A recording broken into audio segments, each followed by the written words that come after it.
UConn travels to Tennessee tonight. Let's get a former player's perspective on how intense this rivalry was and how this game stacks up present day. You're locked on UConn.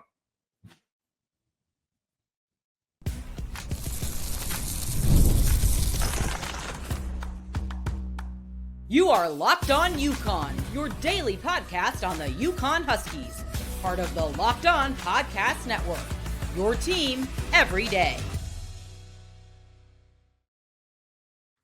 Thanks for making Locked On UConn your first listen every day. We are free and available wherever you get your podcasts and on YouTube, part of the Locked On Podcast Network, your team every day. Before we dive into today's show, just wanted to take a moment to say how thankful we are for all of you. We appreciate your support. We're proud to say we're the only daily podcast covering the UConn women's and men's basketball programs, the hoops capital of the world, and we're thrilled to bring you the coverage you deserve.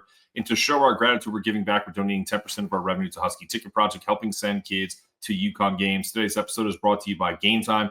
Download the Gametime app, create an account, and use the code LOCKEDONCollege for $20 off your first purchase. Okay.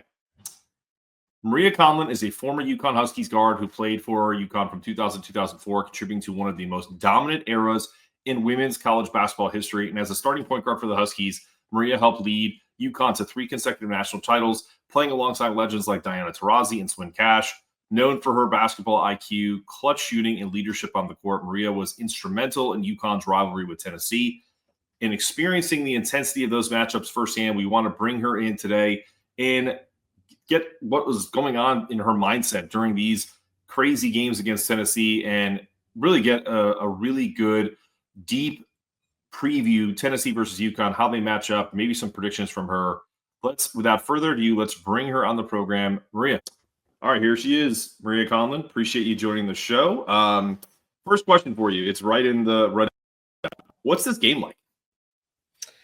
So, when I was in college, this was like a huge, huge rivalry. So, for us back then, this was like the game that you had earmarked on the schedule all year long. Pat Summitt and Gino Auriemma, the two best coaches in the country at the time, very different personalities, very different ways that they run their program. So like the days leading up to that are just, it's like that anxious, like you want the ball to be thrown up already, but preparation time. I think now really the feel on game day for them is probably more historical than it is like current feeling because we went such a long stretch without playing them. I don't think they've beat us since 2007. So that's correct. Yeah. Is it really a rivalry anymore? I don't know. I think Pat really provided that. I mean, 2 historical programs, right? Like if you look at the record books, those 2 are really up there. And they're really 2 of probably 3 or 4 programs that really put women's basketball on the map. So there's always that vibe of it. But I don't know if our kids now feel the same way that we did back then, just because it's just not the same. But with that said, I think Tennessee is really good this year. So, they're a ranked team, which we haven't really played them ranked in a while. So that's a little bit different. We haven't played a ranked team since the USC game, I think. So, I think you got all the vibes of that just naturally being a big game. So let's touch on that. I feel like I've gotten that from fans, from people that comment on the show alike, that it's really kind of gone by the wayside because I think we've talked one other time. I'm 43 years old. I grew up watching this rivalry as a kid and having it be like, wow, this is pretty amazing, and everything that goes with it growing up in Connecticut. So I think for me, it's nostalgia, like as the host of the show, that I want this to be bigger than it probably is. But it's as you said, it's still a ranked team, and this Tennessee team is different. It's almost like they run like a hockey system where they bring in 5 players and they do like these line changes because they want to press all game. Yeah. How does that match up with UConn and this team currently constituted? Yeah, I mean, I'm a little concerned because of that. This coach, she ran a really successful D2 program. Running this style of play, they take a lot of threes, they take quick shots, they're pressing the whole time. And then, she ran the same thing at Marshall and had a lot of success. And I think she's doing a great job here at Tennessee. I don't think I know they haven't played a team like this all year. I don't know if they will again. normally like when you play an SEC team, it's more of like a half court, grinded out physical Mhm. game. And this is a little counterintuitive to what we see from that league and what she's trying to accomplish there. I mean, they had one game this year where they shot like 67 threes in one game. Um, so if they get hot, I think that poses a problem for us. I don't think we've really played many teams that shoot lights out at times from the perimeter. So I think that's going to be a struggle. I think you'll see, I think you'll see El Affy start, but I think we'll go to a smaller lineup for the majority of the game because they're not like tremendously big and they like to run. So I think the speed of the game will hurt some of our bigs today. So I anticipate us seeing a little bit of a smaller lineup, similar to like the second half versus USC. I think will Okay. kind of put us in a really good situation tonight. My big like red flag or like uneasiness about us being able to come out of there, with an easy win is the press.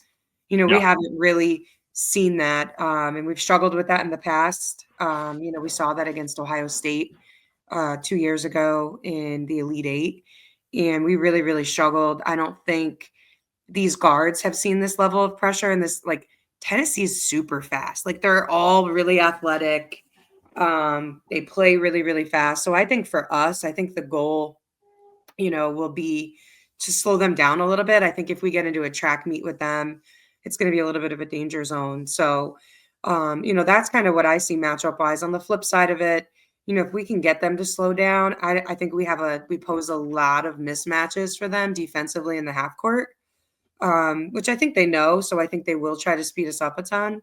I don't know that they have anyone who can all guard at the same time, AZ, Sarah, and Paige, if they're all flying on good cylinders tonight. So it should be a really interesting game. I'm excited.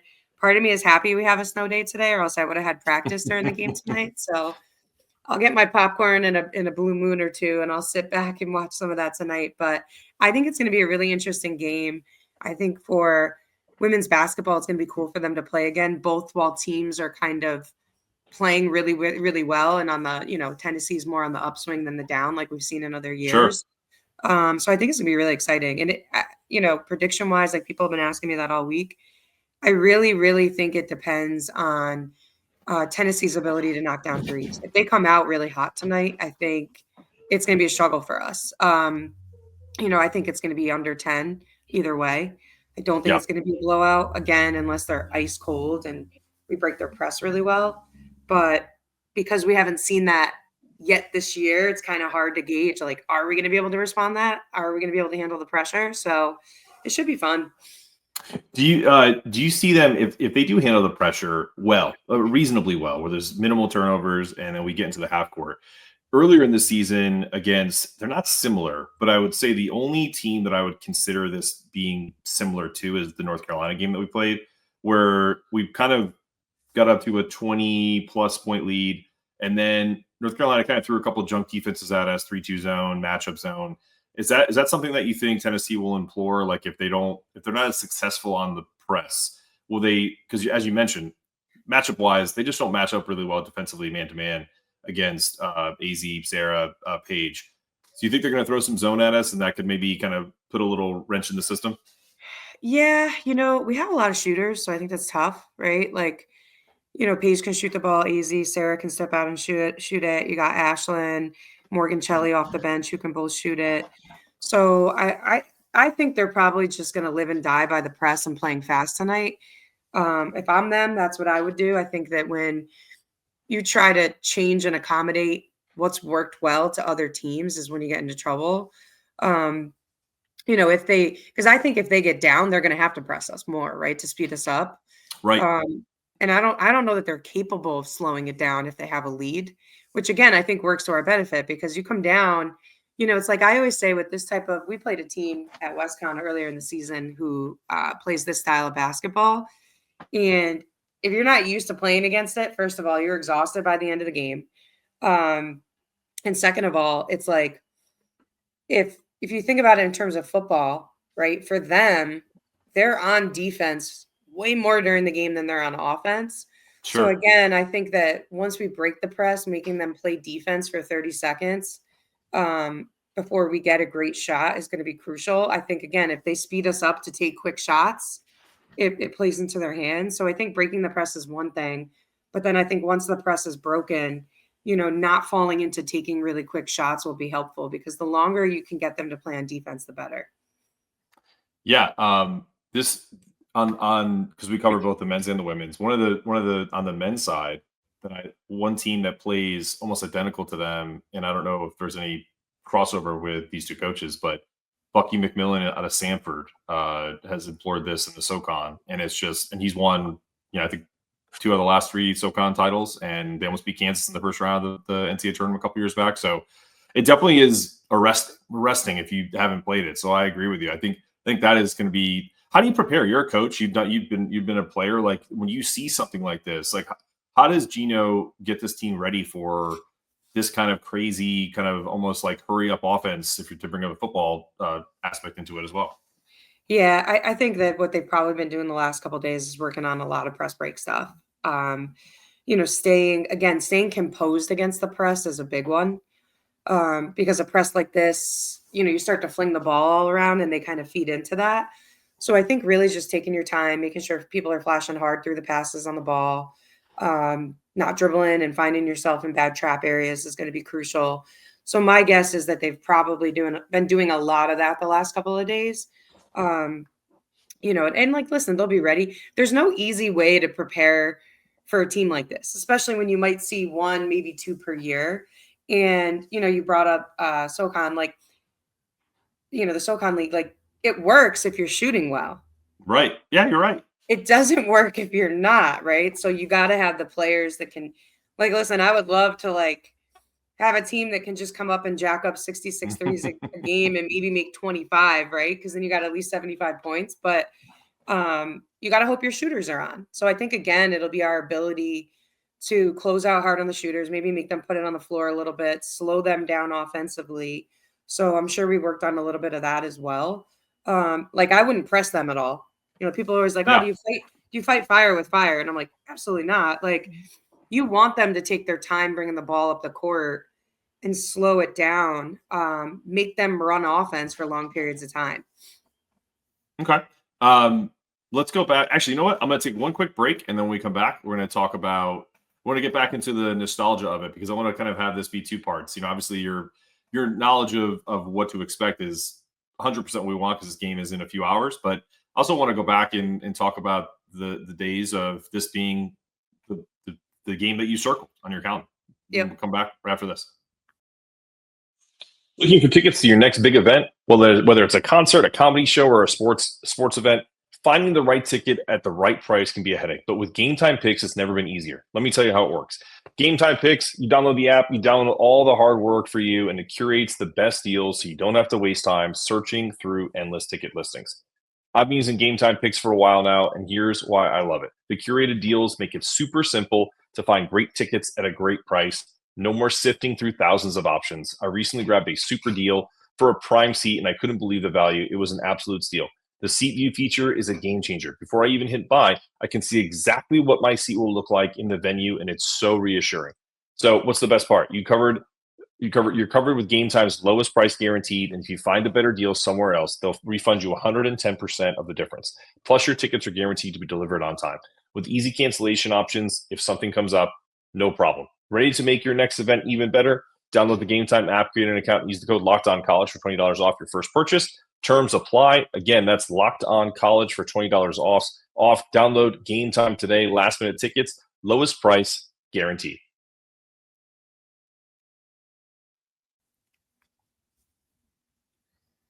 All right, you're back with Maria Conlon, former UConn star and leader of the Huskies. Just wanted to kind of go back to the initial part of the conversation where you talked about how this used to be a big time rivalry. I mean, I joked around on my podcast a couple days ago where I literally remember in 1995 when the first game happened. And I know you weren't there yet, but I just remember when it started. Like, my parents saying things like, "Oh man, that Pat Summitt, man, she doesn't respect us. That's why she's starting. That's why the rivalry's starting in Connecticut. They think it's like going to be an easy thing for them." Like, there was just this vitriol that kind of started in households. And you mentioned it about how the personalities of Gino and Pat. Can you just talk about like how that all came together and like how like when you were recruited or whatnot? Like I'm always curious. Like you step into a program that's already been through a ton of this. Tennessee was not dominating the rivalry at that point, but they were more on the upswing, and then you guys kind of took it to another level where you essentially took back the rivalry. Talk about that and kind of how all of that went about in your time at UConn. Yeah, I mean, they're very different programs, right? So even like the style of play was always really different than ours. I think the coaching style is different. I think from a recruiting aspect, you know, you were either a UConn kid or you were a Tennessee kid, right? Like in terms of like culture, style, and what they were looking for. Um, and I think that the rivalry between Pat and Gino was like they were both at the pinnacle, right? And agreed to always have that contract where we played each other. So, that was always a big game, and we flipped it home and away every single year. And then typically we always saw them in the NCAA tournament too. Sure. So I think actually all 4 years that I was there, maybe the exception of my sophomore year, we played them twice, once in the regular season, and then my junior, senior year, we played them in the national championship, both games. Yep. But, I think that the styles are very different. I think the coaching styles are very different, but both really attractive, right? Like you've got these two very different personalities. And from a player and a recruiting perspective, even if your style didn't fit Tennessee and you were more a UConn kid, you had like this love-hate relationship with Tennessee, right? Because you respected what they built and you respected her, but you hated them because that was your rival. And like we always joked when we were in college, because we grew up with all the kids that played at Tennessee, and we played against them in AAU all summer. So like all of us were friends, but when we were, in between the lines, it was the complete opposite. I always tell this story. It was actually we did play Tennessee my sophomore year in the NCAA tournament, because that's part of the story. We beat Tennessee to go to the national championship game at the Final Four, and we were all in the locker room doing like our post game stuff and whatever. And all of a sudden the door opens and Pat Summitt walks in. And we're like, yeah, that's Pat Summitt. Like you're kind of like awestruck, right? Like, Yeah. Like, yeah, that's Pat Summitt. And so she walked in and like, music goes off, everybody stops changing, and we're all just kind of sitting in our lockers. And, she came in and she said, I just want to tell you guys what an unbelievable game you played and what an unbelievable team you are. And, good luck in the national championship. And like, I don't think any of us spoke at first. We were just like speechless because it was such a classy move. But also like it's Pat Summitt, right? Like Gino Auriemma is Gino Auriemma, but to us, like he's coach. So it's different. Like we got to see him every day. So like that awestruck feeling that a lot of other people get, we're a little desensitized to that. Obviously all the respect in the world to him, but I mean, we got to deal with him every day. So it's a little bit different, but she came in and that was like such a cool moment for all of us. We still all talk about that, like, after she passed. And then whenever anybody brings up Tennessee, I just remember that moment and, how classy she was. So I think like with some of these figures, and Gino's the same way, it's like there's the media version of what's happening and who they are. And then there's like reality, right? And this is before like social media and everything else. Like, you're talking about newspapers and maybe some online articles, but there's like this head where like if you're from UConn or you're from Connecticut, like you hate anyone from Tennessee. You don't even like wearing the color orange, right? And on the flip side, if you're from Tennessee, you don't like anything blue. Like it's just the way that it was back then. So I think from our perspective, it was just such a more level of respect when it was coming up for what these two were able to accomplish.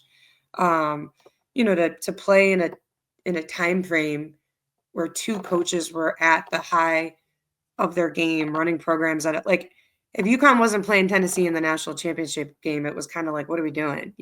Right. So I think it's cool that we've seen some of, the disparity that we have now, where there's a bunch of different programs out there that could be in the mix, but kudos to the two of them. And obviously there's a couple others like Tara Vanderveer, out at Stanford, who also, built a great program. But these two specifically really changed the trajectory of women's basketball as a whole, right? Like those rivalries back in, 2003, 2004, they made the players that we have now, right? So if you think like 21 years ago or 20 years ago, like these kids were just getting born, being brought up into like Tennessee, UConn are the two programs, right? Right. So it's kind of interesting to see that I basically think that the two of them have really created this hoorah around women's basketball and have gotten all those youngsters to play over the years, which obviously have gotten the next generation to play. So it's just a really cool paradigm shift. And now obviously you see the disparity. UConn's still up there, even though we haven't won a championship in, geez, what feels like a decade almost. But which I think it is, right? It was like 2016. 2016. Yeah. Yeah. So it's 9 years. It's close. Which is crazy, right? Like, because It's insane. when that happened to Tennessee and they went like 7-8 years, it was like, oh, Tennessee fell off, UConn's kind of still there. And I think Gino plays a big role in that. But yeah, I mean, listen, they're going to go in there tonight and like Rocky Top is going to be playing every 2 minutes. The whole place is going to be going bananas. It's going to be bright orange. I think it's just going to be really cool, really nostalgic, especially because both these programs are playing really well again. It's just going to be a phenomenal night. The big game is almost here, and there's no better way to make it even more exciting than with Prize Picks, the best place for daily fantasy sports. With over 10 million members and billions in winnings, Prize Picks makes it fun and simple to get in on the action. Here's how it works. You pick more or less on at least 2 player projections, and if you're right, you can win up to 100,000 or 1,000 times your cash. Prize Picks even has a free pick for the big game where Pat Mahomes only needs to throw 1 yard to win. Pair that with one more correct pick, and you're cashing out. This week, I'm looking at the board and selecting more for Travis Kelce on receiving yards and more for quarterback's passing yardage. That's Pat Mahomes. Then you could even add potentially some more others, and you can get all the way up to 4, 5, 6, 7 picks at a time. What I love the most is if you win fast, safe withdrawals, my cash is in my account in as little as 15 minutes. Check out the promos to tail any of the super sweet Millie winners, big game lineups. If you tail a lineup that goes 3 for 3, you can split off on $1 million in promo funds. Download the app today and use the code LOCKEDONCollege to get $50 instantly after you play your first $5 lineup. That's code LOCKEDONCollege for $50 instantly after you play. And that's after you play your first lineup. So Prize Picks, run your game.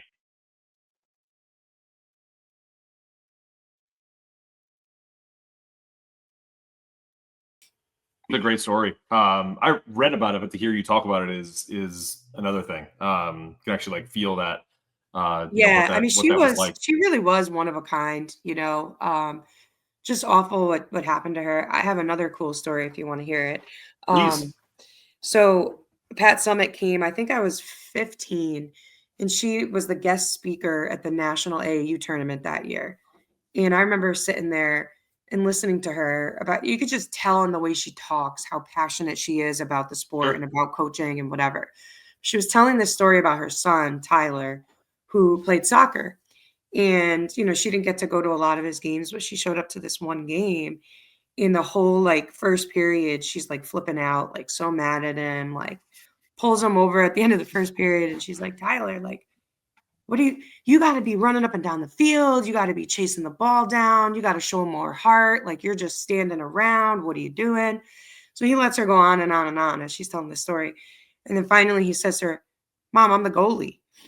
But like it's when you're that competitive, it's like you can't turn it off. You know what I mean? And like, yeah, just always felt that from her. I think even more than him, I think he's a little bit more reserved at times, like a little bit more in tune generationally. He's got a couple of kids now. He's got grandkids, so I think you see a little bit more of like that Grandpa Gino versus like that young, I want to rip your head off Gino.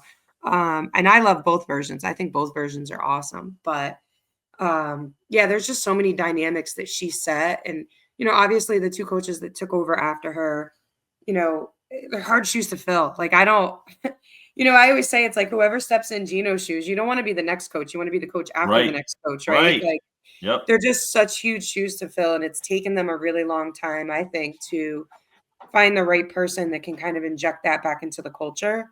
So, I'm happy for them from that standpoint, because you don't ever want to see like a program just, if I flash forward 20 years from now, I hope we're not saying like, UConn hasn't made the Final Four in 18 years, like that would be like a travesty to me. So I'm glad that they're getting the program back on the map. Yeah, and last couple questions on that, like because as the game as a whole grows, and you talked about it before about the parity and how it isn't just two teams. I think everyone is kind of fully aware of that now. But do you ever think, like, what do you think Tennessee has to do to get back on the map? I mean, I hate to say it, like I said, I don't want it to happen, but it would be a great time for them to beat UConn now. I don't think it's going to happen tonight, but if they were to win some bigger games and kind of get themselves in that conversation of being in the top 10, is that what it's going to take? Is it going to take a surprise run to the Final Four, like for them to get back on the map, like or just stay the course? Like, what are your thoughts? Yeah, I think it'll take more than just to beat UConn tonight. For them to like fully be back on the map. I think that the style of play that she's running will attract certain types of high school athletes to go there. That'll be a nice fit for her. I think, getting back to the Sweet 16 Elite 8 is a good start. I think they can definitely do that this year. But I think really what's going to put them 100% back on the map is not going to be necessarily any one specific win. It's you got to get back to the Final Four, right? Like Yep. those top kids that you want to get, that are being highly touted, they want to see a Final Four banner in there. Like they, oh, we've been to the Sweet 16 32 times. Like, okay, cool. Like I didn't come here to be, the 16th best team come postseason. So I think for Right. them, it's really, get to that Final Four, really establish themselves as a program that can compete long-term again. All right. You heard it here first. We don't have I'm not even asking for a prediction because I think that's unfair. Like, I just think it's also silly. Like I think I did say, I don't even know what the spread is. I don't care. I don't bet. So it's not about that, but I do feel like it's sometimes an indicator of where the game is going to go. I think UConn will end up winning this game eventually by double digits. I think it could go under 10. Considering what you said earlier, it's true. Like they every game they played against a tougher opponent, they've kept it under. Even against South Carolina, they kept it under 10. It was a 7-point game. Tennessee, I think Texas they only lost by 5. So they're tough. And I think if UConn wins this game, the press will keep them in the game for right, a long period of time, right? Like when you can press like that, you're never going to really 100% be out of the game, right? Fair enough. I say UConn by 8. That's my Okay. prediction if I had to give one. But I didn't even ask for one, but that's great. Thank you. I say UConn by 8. I gotta stick with my bleed blue, but I think Of course. I think 8 with free throws at the end. I think it's going to be a tighter game than some people think. All right, you heard it here. That's Maria Conlon. I'm Mark Sinetto asking you to stay locked in. This has been another episode of Locked On UConn. I always say this at the end of it. So this is a quote from Gino asking you to stay locked on. But remember, it's not just about getting it done. It's about doing it in a way that it can't be done any better. That's our goal every day. And that's our goal for the Huskies. Go Huskies. Go Huskies.